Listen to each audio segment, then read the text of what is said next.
नमस्कार शेतकरी मित्रांनो, मी ॲग्रिकॉस यश शेळके परफेक्ट शेतकरी या यूट्यूब चॅनलमध्ये आपणा सर्वांचं स्वागत करतो. तर शेतकरी मित्रांनो, बऱ्यापैकी सोयाबीनच्या पेरणी ह्या झालेल्या आहेत. माझ्या मते महाराष्ट्रातील सर्व भागांमध्ये सोयाबीनची पेरणी ही बऱ्यापैकी झालेली आहे. आणि आत्ता जर आपण बघितलं तर त्या सोयाबीनमध्ये तण नियंत्रणाची गरज आहे. आणि तण नियंत्रणासाठी आपल्याकडे शक्यतो एकच पर्याय जे की मेन म्हणजे तणनाशकची फवारणी. तर ज्यावेळेस आपण सोयाबीन पिकामध्ये तण नियंत्रण करत असतो तर त्यावेळेस दोन प्रकारचे तणनाशक येत असतात बाजारामध्ये. एक आहे प्री इमर्जन्स आणि एक आहे पोस्ट इमर्जन्स. प्री इमर्जन्स म्हणजे पेरणीनंतर गवत उगवणीच्या आधी लगेच जे आपण तणनाशक मारतो त्याला प्री इमर्जन्स तणनाशक म्हटले जाते. आणि जे पोस्ट इमर्जन्स आहे ते पेरणीनंतर एक सोयाबीन उगवून आल्यानंतर 2 ते 3 पानावरती गवत आणि सोयाबीन चांगली 2 ते 3 पानावरती आली की लगेच त्या तणनाशकांची फवारणी केली जाते. ते आहे पोस्ट इमर्जन्स तणनाशक. तर शेतकरी मित्रांनो, यामध्ये पोस्ट इमर्जन्स तणनाशकांमध्ये आपण आज जाणून घेणार आहोत की कोणते आपण सोयाबीन पिकाला तणनाशक फवारले पाहिजे, याबद्दलची संपूर्ण माहिती आज या व्हिडिओमध्ये आपण जाणून घेणार आहोत.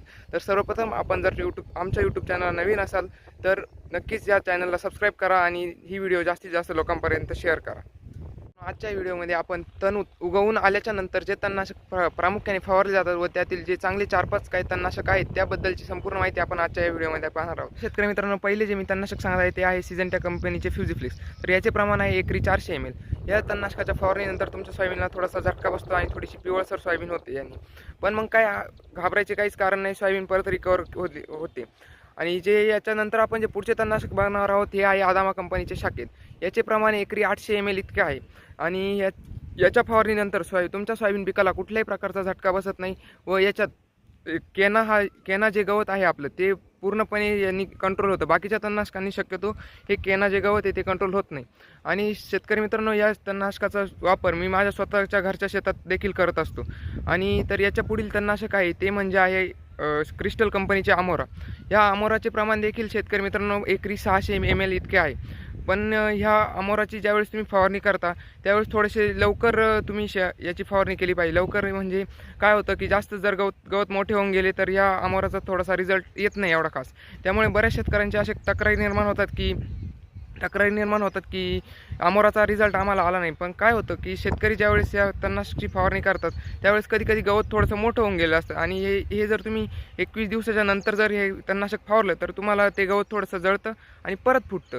त्यामुळे अमोराची फवारणी करताना शक्यतो थोडंसं 15 ते 18 दिवसाच्या दरम्यान करून गेली पाहिजे. सोयाबीन पीक हे 15 ते 18 दिवसाचं पाहिजे. आणि जे नेक्स्ट आपण तणनाशक बघणार आहोत ते आहे UPL कंपनीचे आयरिस.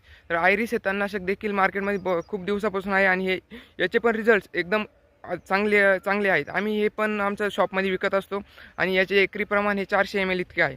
शेतकरी मित्रांनो, हे मी जे तणनाशक सांगितले यापैकी कुठल्याही तणनाशकाची फवारणी तुम्ही तुमच्या शेतात करू शकता.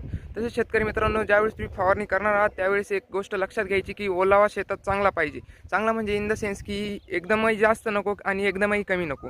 जर तुम्ही पाऊस झाल्याच्या नंतर दुसऱ्या दिवशी शेतात गेला आणि तुमच्या पायाला जर गाळ वगैरे चिटकत असेल तर तुम्ही याची फवारणी जास्त लगेच केली नाही पाहिजे. थोडासा जमिनीचा जो गाळ आहे तो नाही चिटकला पाहिजे तुमच्या पायाला.